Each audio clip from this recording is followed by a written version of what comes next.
All right, let's run over Tony. Let's queue up Tony. We have Chris Meyer from Maxxis on. We have Brian Henderson from Wheel Pros and Michael Mathis from Atturo Tires. Let's get them up. All right, I see Tony. We still have 88 people on the call. There's Chris. Hey, Chris, how are you? I'll see you at Anaheim later. Looking, I think his mic might be muted. So looking for Brian Henderson and Michael Mathis. Hey, Alex. All right, there we go. I'm here, Alex. All right, he's there. There he is. I see him now. Hey, Michael. All right, so one of the questions, the reason why we have this session, this is a new session, so I don't know where it's going to go. I'm going to let you guys take this and run with it. But one of the biggest costs of racing, obviously, are tires. And I'm hoping that this summit alone, which is less than the cost of one tire, will help you get many more tires. And so the investment in the summit will prove worthwhile and saving money in the long run. But let's start with Chris real quick. In off-road, there was a famous saying, common term years back, 50-50. And I'm wondering if that is still relevant. $50,000 and 50 tires for a typical off-road sponsorship. Is that still the way things are structured?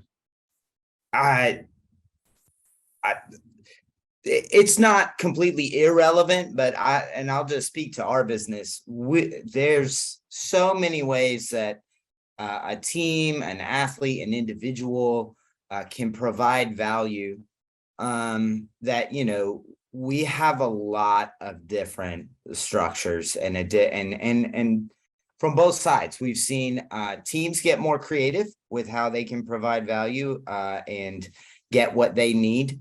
And then how we can justify a spend or a commitment to tires. The one thing I think is typically underrated is how expensive tires are. I mean, it's not, they're expensive. Exactly. And when you're given product at no charge, that is a lot of investment from us. That's not just no big deal. That's a big commit. We are committing to you. If you are getting product at no charge, we believe in you 100%.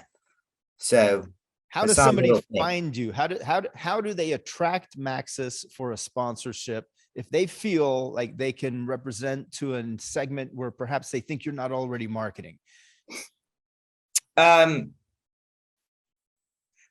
We're very active on social. So I guess I'm thinking if they're in a segment that we're really not in at all, social media is a great way to get a hold of us and also quickly show us the kind of value that you're creating. We do have support trucks. We work a lot with our different support truck teams.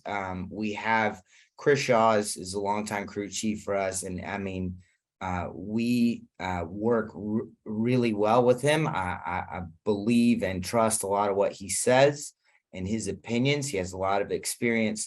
And so, building relationships at the racetrack or with whoever from Maxxis or 6 degrees of separation of Maxxis that you can all matter and are all ways for a name.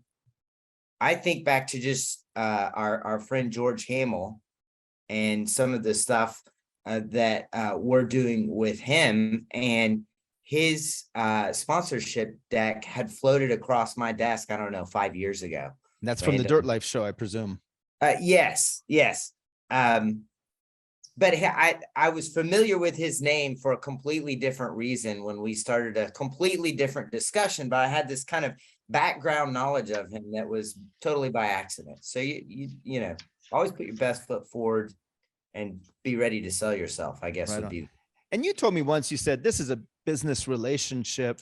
How can the sponsorship solve a need of mine? So it's not just about visibility, exposure. It's a need. You need things as a marketing director for brands, and how can a sponsorship solve it?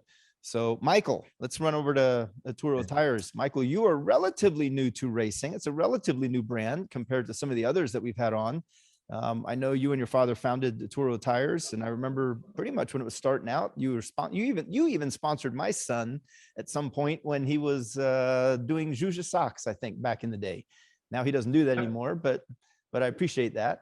So when you're looking to get into motorsports, or when you're looking for teams, what is it that attracts you, and what is it that they can do that helps you elevate the brand? Yeah, well, we certainly are a younger brand than somebody like Maxxis, who's so well established, and some of the other guys that are out there in the tire world. But we have been doing this for 10 years, and over that time, I think that one of the biggest things that I want a race team to understand when they come to us to look for a sponsorship, and I see our marketing managers on here, so he sees a lot of these, but understand what it is that brand wants out of the sponsorship, kind of what you just were talking about previously. So are we in this because we want to sell our tires to other racers in the series? Are we here to just promote tires to the general public? There's a huge difference in those two things, and maybe we're trying to do both. And then in general, what's the goal with the participation in the series? Again, from the brand's perspective, is it podiums, an overall championship? Obviously, everybody wants to win. Or are we out there for product validation and testing, or again, just for general brand promotion? So that's the first thing that I think a race team needs to understand when they go to pitch themselves to a brand is, what is that brand looking for out of a sponsorship? And what you just said, how can they fulfill that? Right on, right on. All right, let's head over to Brian. Brian is with Wheel Pros, one of the largest companies that we've been dealing with lately, with more brands than I can even count.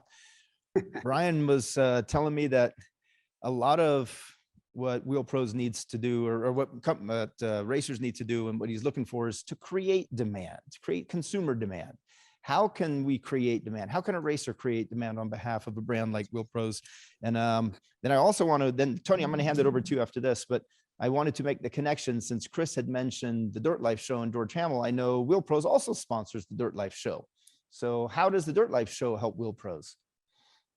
Yeah, so Alex, I mean, a few things, just to touch on your first point, like with creating demand, just to give you a little background on the wheel industry. We, according to 3 different surveys we've done over the last few years, 3% of the car park, cars on the road that are 20 years or newer, 3% of them have custom wheels. Wow. And so we're more focused on raising that 1% or 0.5% than we are going and taking away business from our competitors, right? If we can grow the market, if we can introduce more people to the idea of putting custom wheels on their vehicle, it helps the tire guys, they sell more tires, it helps the entire industry. And so like when we're looking at racers, honestly, I'm more concerned about what the racer is doing off the track than on the track. Yes, podiums are important. They're important to your own brand and growing your own brand and being successful. But what brands like ours are looking for is really what you're doing off of the track. How are you cultivating a lifestyle? How are you, being a good role model? How are you doing all these things that really attracts people to a brand? And then once you are to your own brand, and then once you have that attention, now be authentic. Talk about products that support you, talk about businesses that support you, but not like a paid promo. I've heard on this call a lot about energy drinks and stuff so far. I think, a lot of people see through that now. They see a Monster can, but they know there's water in there or something. So, you've got to figure out how to talk about brands, talk about the products that you support you, and be passionate about it and be authentic. And then that kind of helps, right? And then the more you help these brands, the more they're going to help you. And, I'm sure we acquired Hoonigan about 1.5 years ago. And that was kind of to control our own media, as well as provide the people we sponsor with a media outlet where we can help them grow their brand as well. So, that's really where we're focused. As for the Dirt Life show, it's a great show, right? And it gets the really hardcore, the core of kind of the off-road scene. That's what they pay attention to. And so it's always important to speak to the core and never lose sight of the people that helped you build your brands. But then you've got to focus on how to grow those brands and reach people that don't already know about you. I like what you said. I did not know only 3% of cars on the road have custom wheels. So, the old saying, a rising tide rises all ships. It reminds me of the wine industry when Trader Joe's started selling $1.99 2-buck chuck, it was called. You know, people thought, oh, geez, this is going to kill the wine industry because its wine is so cheap. Actually, it created new wine drinkers and it elevated because it made it all the accessible. brands, and the Right. entire wine industry took off. So by creating more demand for the industry, not just the product, it rises the tide for everybody. And I think Wheel Pros, I think, is the biggest wheel brand in the world. So Yeah. I can see where you would benefit when the industry grows. Yeah, I mean, right now, like, you know, we've got 50 plus brands, and we command almost 60% of the aftermarket wheel industry in North America. And so, like I said, we're not trying to take, you know, customers from our competitors. We're really trying to grow the market and maintain our market share. And What so, can like, racers on the call do to help you grow that market share and grow the market itself? I mean, like I said, it's what you're doing off the track, right? Like, make sure you have our, like, if we sponsor you, you better have our wheels on your personal vehicle that you drive every day. When you go to dinner somewhere nice and you park at valet, talk to the valet about the wheels you have and how you like them, and like speak to people, you know, authentically and be genuine about it. That's really where it is. You know, I mean, there's so much noise on the track or at an event, that it's hard to really make a big difference there. But I will tell you, there is something that racers really can do on race day. Is you're there, you're in this life, you also see the up and coming people, right? And so everybody there racing needs wheels to race, right? If we're talking about off-road racing, they need beadlocks. And if they don't have a sponsor, they're paying for those wheels. And so go and cultivate these guys that are just coming into it and maybe don't have a sponsor, don't have anybody supporting them. We don't offer a lot of, you know, monetary compensation to a lot of our racer range, but we do offer product to a big range of people, right? And so I think going and as a racer, bringing new and upcoming guys to me or to your sponsors and saying, hey, you know, this guy's just getting into it, he's making a bunch of noise, bringing and growing your team and kind of like creating this like cartel of like your group is really powerful. And that's where sponsors, especially myself, find value in that, because I'm not at the races every weekend. I don't see all this stuff. Yeah, it's impossible. It's impossible for us to be everywhere. Tony, I'm sure you parallel this. You and I, we used to connect many times at the races, but man, you just can't go to all the different events that are out there all the time. You need to focus on, you know, the things that are probably local or more convenient. But anyway, let me hand it over to you because I know that you had some I mean, I questions for heard the panelists as well. Yeah, I heard some great things there. I mean, and just pigtailing because Brian's the last one on. I mean, I definitely emulate what Brian has mentioned in regards to, you know, it's not necessarily what happens on the racetrack. And I think that that's really what it comes down to, is identifying yourself, again, talking to our quote unquote motorsports enthusiast on this thing here. I think that knowing that what you're trying to push across is something as an ambassadorship, right? You want people, you want to lead by example. People want to have that leader by example, and giving you that piece of, again, you're cutting yourself in validity by being a champion. But if you're not doing that, at the very least, you're creating a lifestyle. And so being able to talk about those wheels when you are, you know, at a place and showing this is where my individuality comes from. Again, with the energy drinks, I think that they're a great piece. And yes, to Brian's point, like, people see through the fact that they're drinking waters because these guys are athletes and they need to perform and ultimately what they do. But in their day to day, they still have a lifestyle that they're supporting, and that lifestyle might be infused with an energy drink, or a clothing line or something along those lines. You know, we see Ken Block lead the DC Shoe March for so long for obvious reasons, but we look at it and go, hey, look, that wasn't something that DC used in the race world. It was more validity to what their day-to-day lifestyle equipment were. And I think that's the same thing with energy drinks. I think the same thing with wheels. And I think that gets me to my next point, which is there are two different approaches here that need to be considered. You know, you have Chris and really what he uses when it comes to his product validity and what his goals are, which may be to increase his sales through the motorsports industries, whereas Brian is looking to increase his sales through the consumer agenda, right? So there's two different approaches there and how you can support those.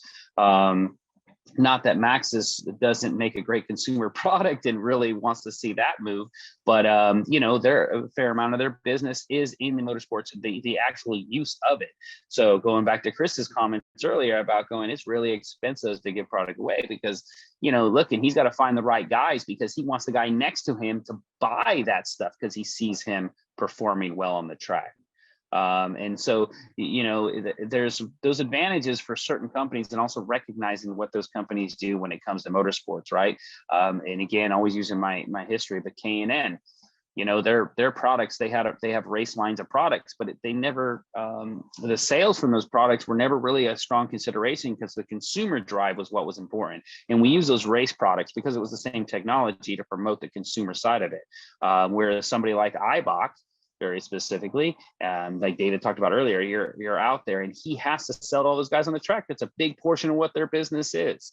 So it's kind of identifying who those different guys are and how they reach their ultimate goals, which is sales, consumer, enthusiast, you know, in use, not use, so on. Yeah, Tony, if I can real quick on your point about, you know, sales to the racer. I think as a racer, go to your sponsors, ask them if they have an affiliate program, ask them if you can get a code, right? Or something. Yeah. And as a racer, go out to the racetrack and promote, you give them a special code, they can go, they have an affiliate program, they can buy product at a discount because they're not getting it for free from someone.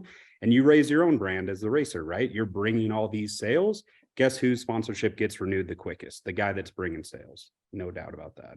Yeah, I love that. That's another great way to get yourself brand equity. You know, working with a partner equity is probably a better term to make it, is going out and saying, hey, I can help you business and let me show you how, and actually putting a metric behind what you're doing and showing your effort. I mean, that's a great point, Brian, and I'm glad you brought that up because that is something that I think a majority of manufacturers out there have the capability of doing, would like to see, but it's definitely not something that's embraced as often as it should be. There's certain companies that push it, but there's not a whole lot that do. So I think if you open those doors yourself, you could help you out and help them. I'd like to take that. Go ahead. Real quick, Alex. I think that's another important point, that if they don't have a partner or affiliate program, introduce them to it. Plant the seed of what it could be and show them that it can work. And guess what? Now you're even more valuable to them if they didn't have a program. So Brian, with those affiliate programs, do you educate your teams how to represent the brand and how to better sell your products? So actually, it's something that we're planning on launching in this upcoming year. We don't currently have like a VIP or affiliate program. It's been something in the works. And we've kind of built this whole VIP experience website separate from everything else, where racers, if you're one of our sponsored drivers, you're going to get these like fancy cards that you can hand out. And they have your name on them, the card, everything else, the web URL, and we'll be able to track, right?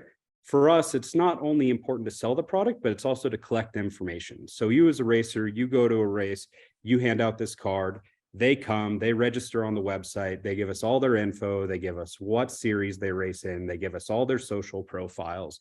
And then now we can start having metrics of who you're bringing to the table, what they're driving, what they race, and kind of all of that. It's you know, it's very important, and I think it's something you're going to see in the current, you know, economic environment. Marketing budgets are shrinking. You know, I mean, I'm sure anybody on this call could, you know, validate that. But if you can figure out how to keep doing it and growing it, that helps grow the marketing budget again, right? If you can now have the people you're paying to race bring sales in the door, that helps everybody. And so, I mean, that's something we're really focused on launching this year, and we've got really high hopes for it. Excellent. If a racer on the call today wanted to get a hold of Wheel Pros in the future to become part of that program, what is the method they can do so? So we've got a brand manager for pretty much each one of our wheel brands or each one of our segments. And so like the easiest way is to reach out through Instagram, DM one of the accounts directly, and then you'll get in touch with exactly the guy at the brand you want to support. Alternatively, you know, you can contact Wheel Pros corporately, and any one of our team members will get back to you. We do get a lot, you know, sorry to go back, but you were talking about decks and proposals and all this. It's just like a resume. Make it like the first contact, make it very direct and make it short and sweet, right? Like you send me a 20-page deck, I'm not reading it. I saw Vaughn Gittins on this call.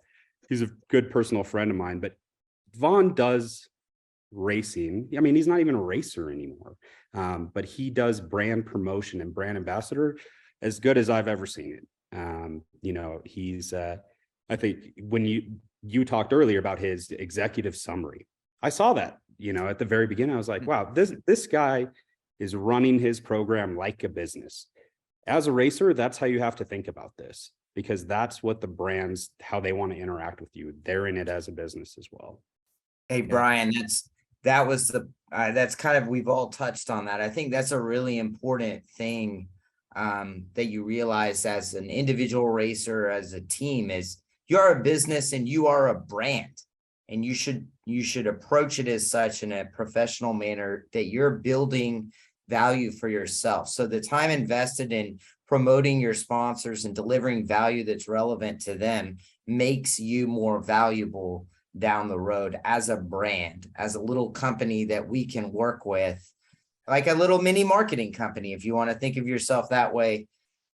But don't underestimate the fact that this is a professional business partnership with a purpose of driving sales, whether that's sales within the racing community or connecting the dots from the high performance R&D tech stuff that we learn at the racetrack that makes it to the tires that are on your daily driver. Both are creating value for the brand. Well, let me ask you then, Chris, does Maxxis have an affiliate program, or do you have a program that educates your racers on how to better sell the brand on your behalf? It's funny. We're in a very similar spot to Brian over at Wheel Pros. We have created a small, we called it a concierge. What did it is? And I'm going to Michael next. So Michael, I'm setting this up for you. So go ahead, Chris. This is a small concierge program for best in the desert racers, where they could reach out directly and be directly contacted by someone to help assist with obtaining tires at a deep discount or something to that effect. We would love to make that larger.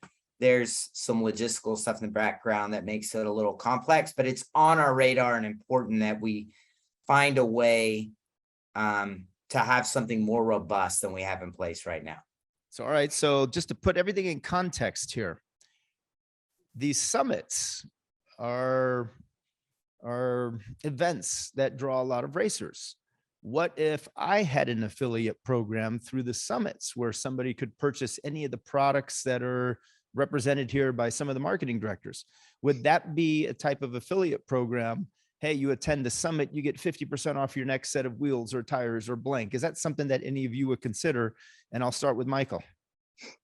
Yeah, we would consider something like that as a way to offer an additional benefit to people who participate in a program like this, because obviously if you're participating in a program, you're trying to better yourself as that mini marketing business, that he mentioned. So yeah, I think that'd be valuable. And I'd like to also add a couple of tire specific comments that I think racers need to consider preliminary to even sending out their deck to a brand, just to make themselves look like they are that professional mini marketing agency. Mm-hmm. And the first thing that I guess always gets a good snicker out of us is when somebody comes to us asking for a tire that we don't even make. So you haven't even done the basics of looking at the website to see what kind of product we build. I'm sorry, I don't have tires for your spec Miata. Second, can you actually use my tire in your competition? So if your series has a spec tire, I'm not going to put an Atturo name on a vehicle that's not using my tire in competition. So that's another one that is an immediate check that the racer should do before they even go to a brand. And then not only is it the proper tire for that class, in other words, just having the right tire spec that passes tech, that's not good enough. It's got to be the right tire for that application. Yeah. And I'll give you an example. Back when Pro 4 in the short course world was not allowed, or was primarily using development tires, race spec tires. we had a number of teams who would ask us about using our DOT tire, which was primarily for Pro 2 or Pro Light. They wanted to run it in Pro 4. Yeah, it passes the tech. It meets the general dimensions that it needs to pass the tech, but it's really not the right application, and it's not going to give you a competitive advantage when you're going against a purpose-built race tire, running an otherwise street tire. So those are some of the things that I think a racer needs to do before they start going out and seeking sponsorships. Put in a little bit of due diligence and understand who this company is that you're going and asking for something. You know, make sure that they actually make a product that's going to be applicable to your particular vehicle. And, you know, the other thing that we really like to see is a team who's actually tried our tire. They bought some and ran on them before they come asking us for either money or free stuff. So we really like to work with people who actually have an affinity for our brand and an affinity for our product instead of just wanting free stuff. That really helps to lead to the kind of partnerships that Brian and Chris have talked about to help genuinely promote that partnership and our brand through their channel. Yeah, that makes a lot of sense. And I like the part where making sure that the tire fits the application, because you're right. If you could have all the free tires you want, but if they're not going to be competitive in that particular series, it's going to hurt your racing and it's going to hurt the brand, because it's not going to make them look as if they're performing as well as other brands. So that's a really good point. Sometimes you have to say no. Sometimes the racer has to say no to a potential sponsorship. So as we're closing this session here, we'll go Brian, Chris, and then Michael again. Any last words? We have racers on the call who are looking for wheel and tire sponsors. Any last words of advice? Yeah, I'm going to follow up on what Michael said. Don't send out the same email. Don't send out the same proposal to everyone. This is a very small industry. We all know each other. And if you burn somebody, we all know about it. You're not going to get picked up by somebody else. If you send out a generic proposal that shows you've put no, research or investment into what you're asking for, it's not going to get a response. So I think that's very important. And just, I'm going to say it again, treat it like a business, be professional. If you're looking to pick up big sponsors, don't be posting goofy stuff on your personal Instagram. We're all going to see it, and we don't want to representing our brand. Yeah. You're a brand ambassador. You're representing that brand with everything you do. And as Matt Martellio says, is you are what they Google. Once it's online, it is forever. Yeah. Yes. And make sure you search your name on Google so you know what it says before everybody else finds it. It scares me sometimes searching my name. Yeah. All right, Chris, any last words of advice? Yeah, I'll echo those sentiments. You're applying for a job. You're applying to be a marketer of our brand. And you should be direct. It should be personalized to the brand. Your communication should be specific.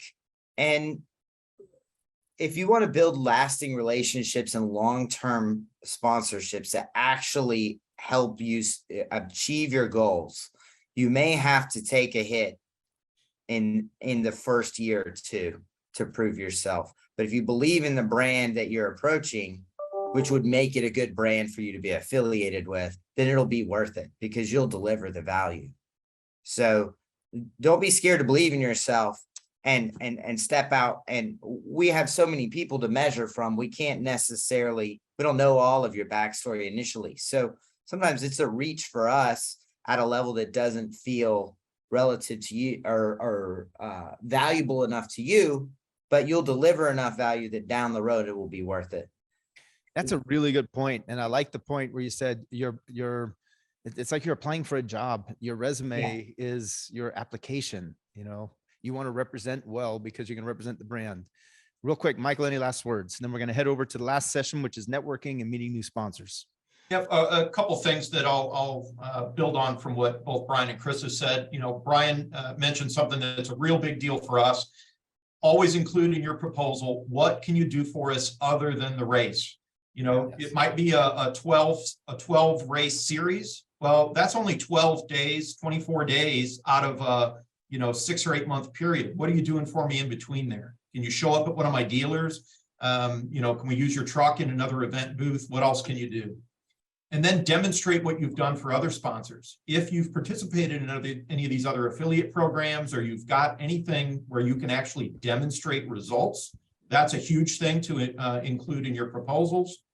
The other thing that you guys both mentioned, we want people who are good sportsmen, who are high character. They've got a positive public persona, and that's a genuine one. That if you go ask other racers in their series, that this guy's somebody who will help you when your truck's broke in the pit, you know, and he's not taking advantage of other people or that kind of thing. Those are big deals to make sure that you're dealing with good people, because that's just as important as whatever results they put up in the track, is that they're well liked and well received in that racing community, because that lends credibility to their voice when we put our name on their vehicle. So those are all really important things I think that people need to include in their deck and in how they present themselves. Awesome. Awesome, guys. That was great. That was a good session. That was the first time we did that one, and I'm going to do that one again because I think that's very valuable, and it is one of the biggest expenses of racing at the team level. So Tony, stay on the line. George is giving me a hand up. I just wanted to say thank you to all of these different partners of the Dirt Life Show. You guys do a fantastic job with everything, and I want to take this time to appreciate you guys for all the support that you've given us.